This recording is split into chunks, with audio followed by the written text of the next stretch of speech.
digunakan yaitu gravimetri dan perubahan warna yaitu volumetri. Maka berdasarkan hal tersebut, metode konvensional ini cocok untuk analisa zat yang ukurannya makro di dalam sampel. Sedangkan dalam analisis instrumental, ini adalah suatu metode analisis yang menggunakan peralatan yang lebih modern. Metode ini meliputi interaksi cahaya dengan materi atau spektroskopi, pengukuran variabel listrik sebagai fungsi konsentrasi analit atau elektroanalit, dan berdasarkan mobilitas analit dalam fase diam tertentu yang banyak digunakan untuk pemisahan, serta karakterisasi dan kuantitatif atau kromatografi. Nah, materi selanjutnya akan dijelaskan oleh teman saya. Baik, selanjutnya metode analisis gravimetri. Metode analisis gravimetri merupakan metode penentuan kadar analit melalui penimbangan dalam analisis ini. Zat yang dianalisis dipisahkan dan komponen lain penyusun sampel sehingga menjadi murni dan stabil dan mempunyai berat yang tetap. Ada tiga metode analisis dari sampel yang merupakan dasar metode gravimetri, yaitu yang pertama secara gravimetri dengan cara penguapan. Gravimetri secara penguapan ini terbagi lagi menjadi dua, yaitu yang pertama secara langsung. Misalkan sampel yang mempunyai massa M akan ditentukan kadar airnya dengan cara penguapan.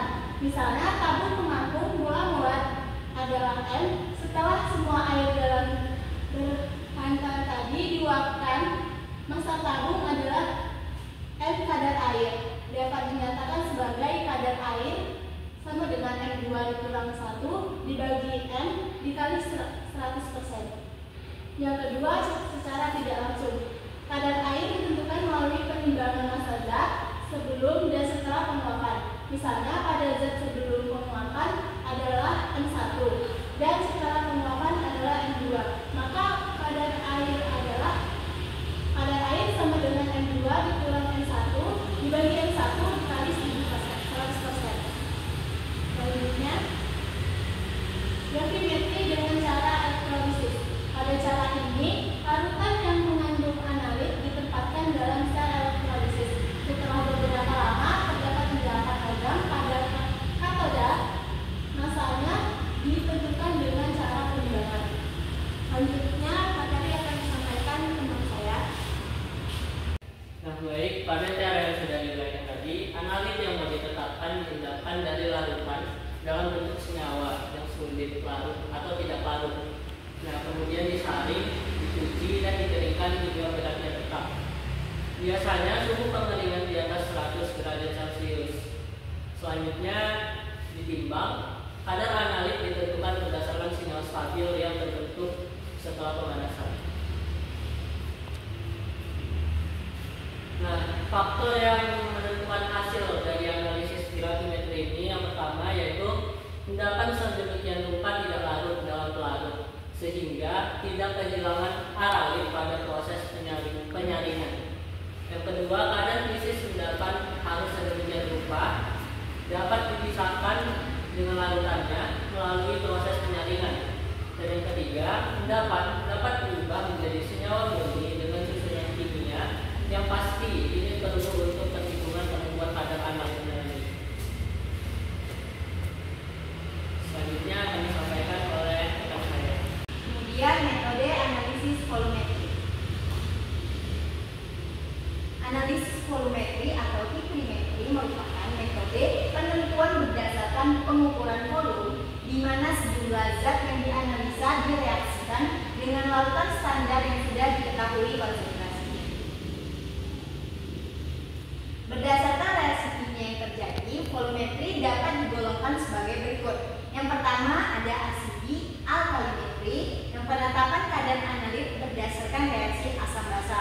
Yang kedua, reaksi oksidasi dan reduksi atau redoks, penetapan kadar analit berdasarkan reaksi redoks atau serah terima elektron.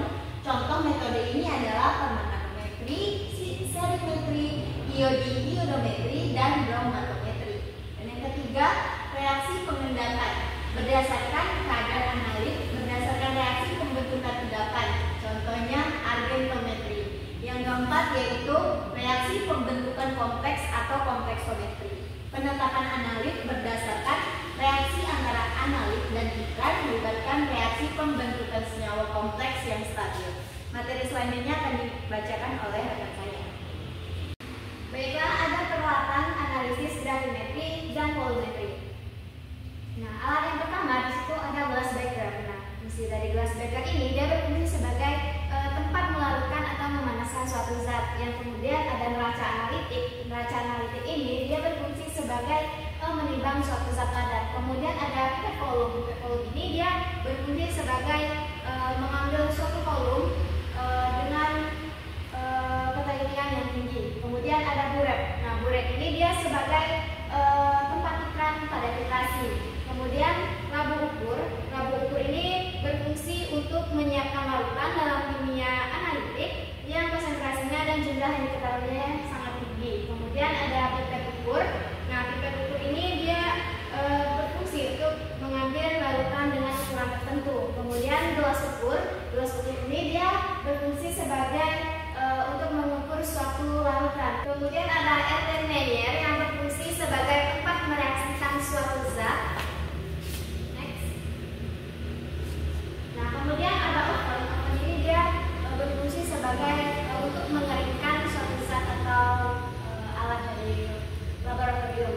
Kemudian corong Bachner digunakan dalam penyaringan parfum busa yang terbuat dari porselen. Namun kadang-kala ada juga yang terbuat dari kaca dan plastik. Di bagian atasnya itu ada berbentuk pori-pori. Kemudian celana slide ini dia berfungsi sebagai tempat menghaluskan suatu zat. Nah, kemudian ada desikator. Nah, desikator ini dia digunakan untuk menghilangkan kadar air pada suatu bahan. Kemudian ada klem dan statif. Nah, ini sebagai alat sebagai penopang pada buret tadi. Kemudian tabung reaksi. Tabung reaksi ini tempat suatu larutan yang akan bereaksi, akan melakukan